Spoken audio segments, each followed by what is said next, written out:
Hello, we are starting the series on electromagnetic induction. Now, we have already discussed about magnetism, the magnetic effects leading to due to the electric current. Now, we will be discussing the other way around, where the magnetic field results in the formation of the current. And the form of current that we obtain is an induced current, which is due to the induced EMF, and the induction is the word that we are going to discuss about. It's inducing without really coming in contact with anything. There's an influence of the magnetic field which influences a given circuit to generate an EMF, and what really influences or causes the EMF to generate is going to be discussed in this topic, so hang on to that. Now, in the first of the terms that we would like to discuss, the first term being, we have already discussed this, in fact, the first term being the case of magnetic flux. I'm just going to do a short review or a short revision on the case of magnetic flux. Now, there are magnetic lines of force which flow. uh, Supposedly we are considering uniform, even we can consider non-uniform, but let's for simplicity consider the uniform lines of force like this. And are they are incident on a given surface, and that surface is placed somewhat like this. So this is the surface on which they are incident. Now, what we know of the magnetic flux, we have already discussed about the magnetic flux. This surface isn't the face of the surface isn't normal to the lines that we have just drawn, and those lines, therefore, now I can consider one more line which is going probably like this, and those lines, they are incident, they may be linked to the surface as we see it, but the case is that the surface isn't wholly presented, the face of the surface isn't wholly or completely presented to the lines of force. Now, how do we know that the number of lines of force? Now, magnetic flux that we know of is essentially the number of lines of force. Now, these are the magnetic lines of force. For electric flux, we had considered the electric lines of force which were incident or linked to a given surface, but the surface must be completely or wholly present to face those lines of force, so that we get the accurate value or the accurate number of the lines of force.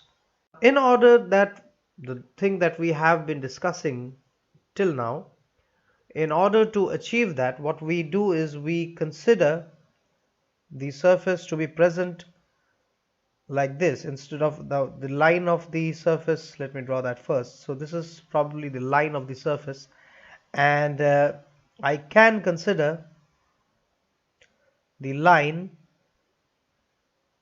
to be like this instead of that slanting or oblique line. The straight line, vertical line is what we wish to obtain, and the vertical line will have the surface to be aligned like this, to be present like this, that I am showing by the dotted line. And now that surface, that dotted surface that I see, that is completely or wholly facing the lines of force that are incident. As a result of that, what we get is an angle which through which this surface needs to be twisted. So that is that angle that we have over there. So I've represented it just below that, where I have considered both the axes that were there right from the very beginning. So this is the axis in which the surface is aligned in actuality, in reality. And this is the line, the axis to which we wish that the surface was present, such that it is wholly or completely exposed to the lines of force. Now, in order to align that along that direction, we cannot just do that because the surface is present in a slanting or oblique manner. So in order to achieve that, what we do is we take the cosine component or the horizontal component of the surface. So the area of the area vector that was there, the area vector is directed along that line to the slanting surface, normal to the face of the surface. Now we wish to align the area vector in that forward direction, which will be along the line of force. So we wish that it was like this. Magnitude is obviously the same, just an exaggeration to show you, and the angle will be exactly the same, which is theta.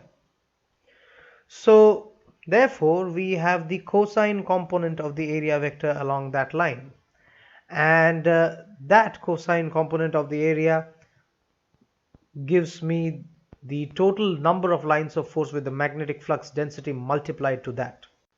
So up here I would like to use or add the word total to it. So total number of lines of force that is linked to a given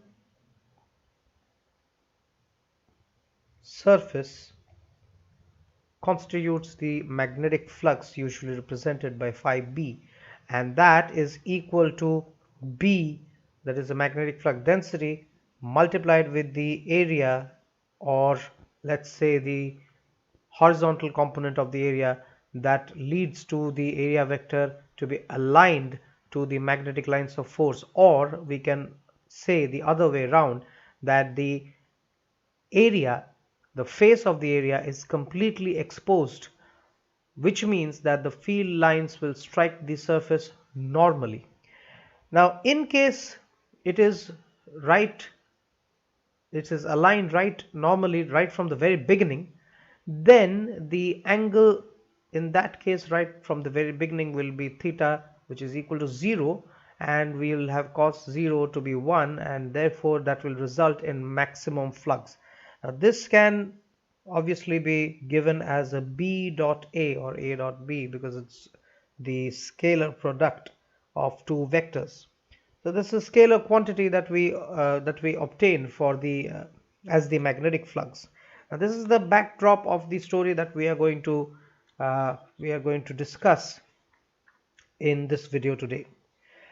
Now with magnetic flux, with the idea of magnetic flux available to us, we have already discussed about magnetic flux in magnetism and matter.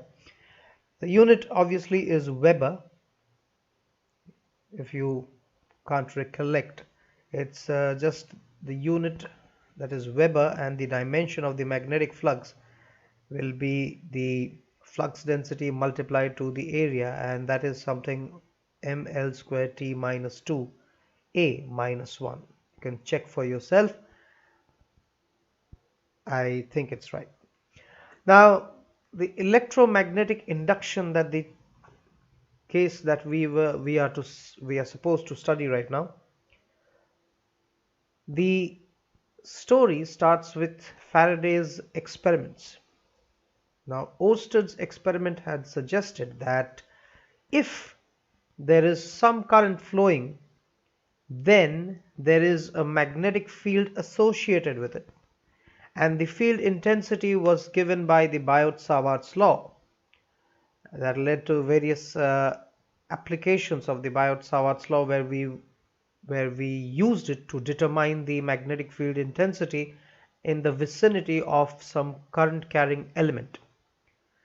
Now, what Faraday's experiment aimed at is that if the current was giving a magnetic field, then the magnetic field may conversely give us the current in a circuit, or may help produce current in a given circuit. And this led to various applications such as the generator and the motor applications, which obviously are of great use till date in our existing world. So to begin with, we first consider the Faraday's experiment. So in his experiment, Faraday took the bar magnet that we see, and placed it in front of a coil which is wound over a cardboard. Maybe the cylindrical cardboard is immaterial, so I have taken them in dashed line, but the circuit comprised of the coil wound over the cardboard, and then it is connected to a galvanometer to detect if at all we achieve any current to be passing through it. Now, as long as the magnet remains stationary, there is no such deviation or deflection in the galvanometer. But as soon as the bar magnet is moved relative to the cardboard arrangement, relative to the coil arrangement, we achieve the deflection, the desired deflection. In case the magnet was taken in the forward direction, the deflection was observed on one side, and in case the coil or the magnet was taken away from the coil, then the deflection would be on the other side, which indicated that the current would flow in the opposite direction as compared to the previous case. Now, if it remained stationary, there was no current or no deflection, as I mentioned. Conversely, if we keep the magnet stationary and the coil is moved relative to the magnet, supposedly the magnet is kept stationary over here and the coil is moved towards it, then the deflection would be the same when they were brought closer, that is the first one. And in case the coil was taken to the other side, the deflection would be in the other direction as when they were taken, or when the distance was expanded or extended. Now, this result that Faraday obtained, he concluded that all of this was the result of the magnetic flux, or the change in magnetic flux. Now, when the magnet that is linked, or the magnet that is close to the coil that we see, there are lines of force which are emanated from the ends of the magnet. Supposedly we have the north pole over here in the bar magnet. Then the lines of force that are emanated, they will be linked to this area of the coil, and on changing the position of the magnet, that is by bringing it closer or taking it away from the coil, the number of lines of force that are linked to the coil are changed. When it remains stationary, the number of lines of force that are linked to the coil, they will not change. So during its stationary state, with the number of lines of force, or the magnetic flux remaining constant that is associated with the coil, there was no deflection, or there was no current that was produced along the circuit. But with variation in the flux lines, that is during the relative motion between the magnet and the coil, there was some deflection indicating the production of current in the circuit. And the production was obviously according to the direction of motion. If the lines of force were increasing, there was a deflection onto one side, that is when both of them are relatively closer to one another. And if they are taken away far from one another, then the deflection was observed on the other side, showing a decrease in the flux. Now, all of this, therefore, led Faraday to give two famous laws which are known as the Faraday's laws of electromagnetic induction. We use the abbreviation EMI.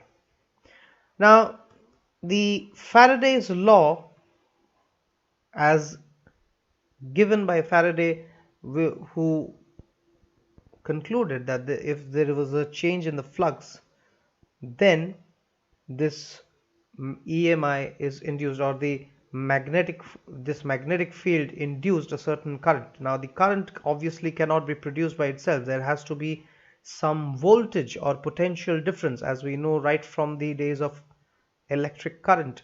So the voltage that is developed across the circuit, or the potential difference that is developed across the circuit, is known as the EMF, and because it has been induced in the circuit due to the motion, relative motion between the magnet and the coil, it is therefore termed as the induced EMF. So we have the induced EMF which is produced due to the change in flux, and also the greater the rate of this change of flux, the greater will be the amount of EMF induced, and the greater will be the flow of current, which was in fact indicated by the deflection of the galvanometer. So the first law is a statement where he discusses about the phenomenon, and the phenomenon being that when the magnetic flux linked to the conductor or the coil, we would say there's a coil, when that changes, then an EMF is induced, then an EMF is induced. So the first law discusses the phenomenon, and the EMF sticks around till the change occurs, and if they are stationary, that is there is no change in flux, then there is no induced EMF. So it stays there as long as the change is occurring. Now in the second law, he deals with the formulation of the induced EMF, and that says that the induced EMF, we represent it by this form of E. So the induced EMF is directly proportional to the rate of change of the flux. Now this is the flux phi b. The rate at which it changes with respect to time is giving us the magnitude of the EMF. Altogether, the magnitude of the EMF by some constant terms can be given as some k times of d phi b by dt. Now this constant goes to 1. From experimental analysis, we have the value of the constant to be 1. And as we have learnt that the greater the number of coils, now this is for a single coil probably, and if we were to consider the flux for n number of coils, then phi dash would be equal to n times of phi b for n number of coils associated, or the n number of coils considered for the experiment. Then what we get is the EMF increases n times, that is n times of d phi b by dt, because n being a constant can come out of the derivative, and we therefore end up with the relation that the magnitude of the EMF is equal to n times of d phi b by dt, where n is the total number of turns or total number of coils that are considered. Now Total, it's the turn of the coils rather than the number of coils, so I'll write it as total number of turns, because the coils are not separate, they cannot be separate in fact, because if they are separate, then the current won't be conducted through the wire. They cannot be cut, or they cannot be separated, and in case there is separation there won't be any current in the first place. So it is the number of turns of a single coil that has been considered. That's the right way to say it. However, after all the discussions that we have had, the Faraday's law doesn't really speak about the direction that is involved, or the direction of current that is indicated by the deflection of the galvanometer on either side when the number of lines of force associated with the coil or linked with the coil change, either increasing or decreasing.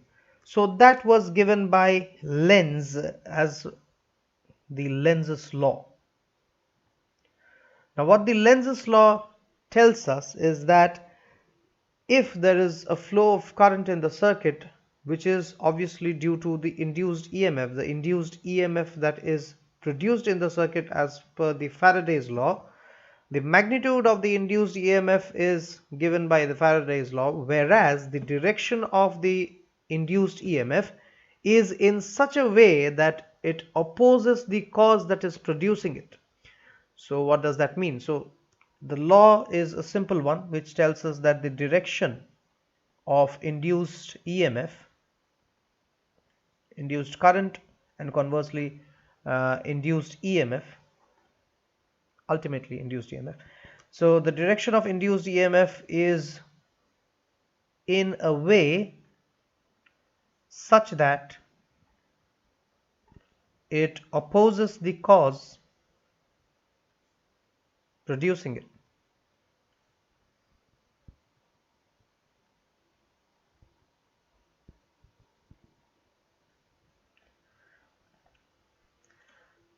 Now what is the cause producing it? The cause that is producing it is obviously the change in flux. And what results in the change in flux is the motion, relative motion between the given magnet and the coil. So it opposes the cause producing it means, as I had taken the case where we had considered the north pole over here and the south pole obviously lies on the other side, other end, and there's a coil over here. So let me take it as a single coil for simplicity. Now this coil, with the flux linkage as the north pole approaches, the lines of force keep on changing. Supposedly it's far over there, the lines of force, some of the lines of force will be outside, not linked to the coil, and as it approaches in the next case where it is close enough to the given coil, we have almost all the lines of force. For simplicity, again, we have considered just 5 of them.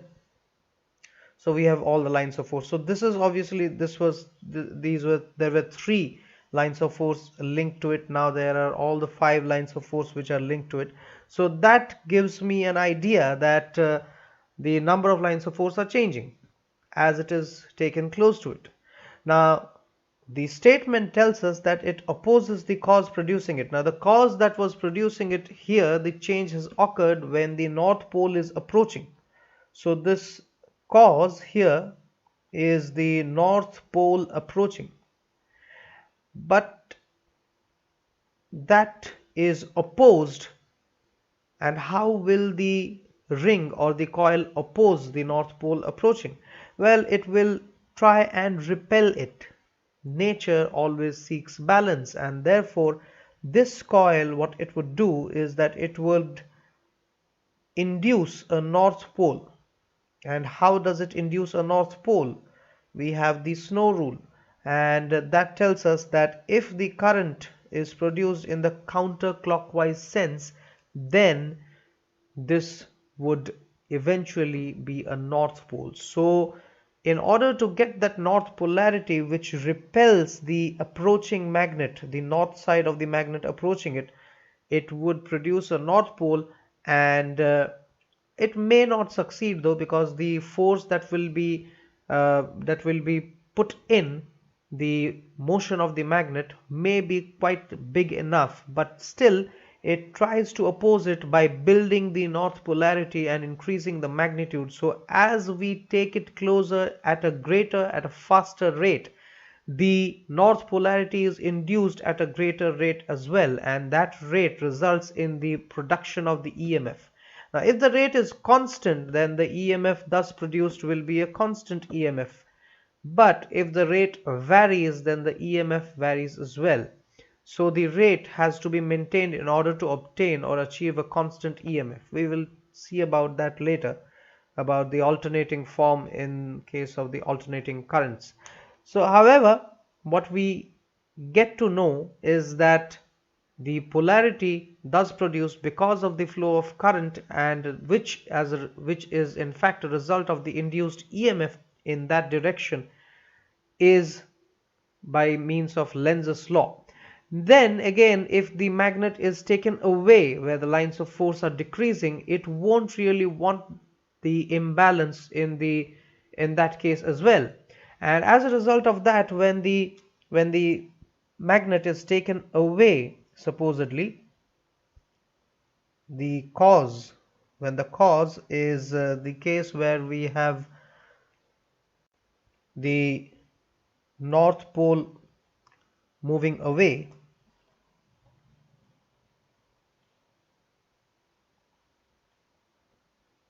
then what it would do is that it would tend to produce a south pole in order to attract the north pole, and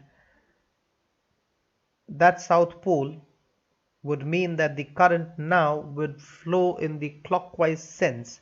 So it would try and drag this north pole towards itself. Again, the mechanical work that is involved in moving the magnet, or even the coil conversely, that may be greater.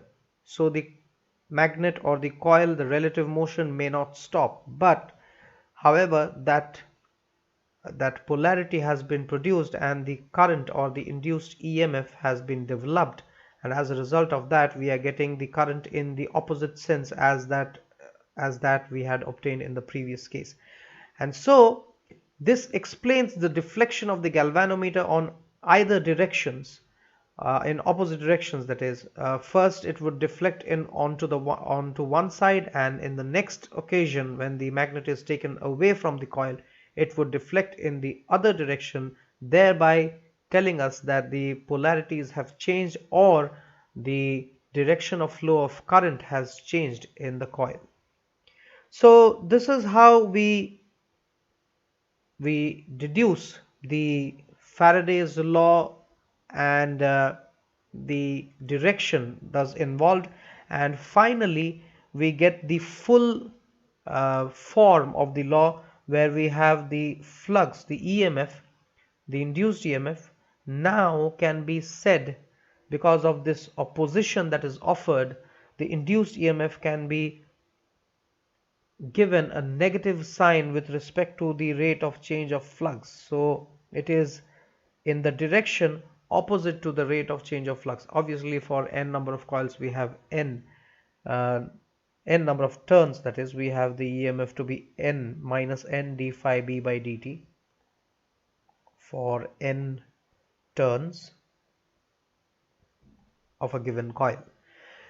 So that is the whole form of the Faraday's law, along with the Lenz's law intact. Now, is the north polarity or the south polarity, or even the induced current, is it just coming out of some thin air? Because if that is the case, then that would violate the conservation of energy.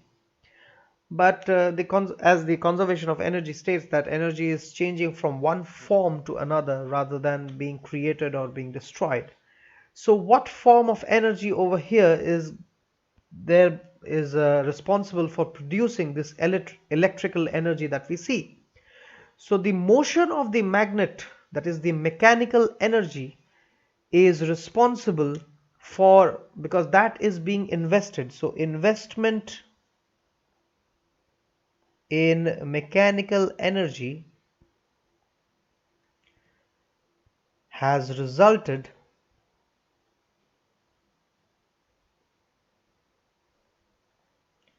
in the production of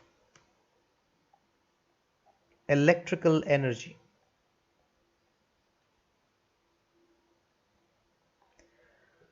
And therefore, the Lenz's law that just states that the current is thus produced in a sense as shown, so as to oppose the cause producing it, is in accordance with the conservation of energy. So the Lenz's law, therefore, is in accordance with the conservation of energy.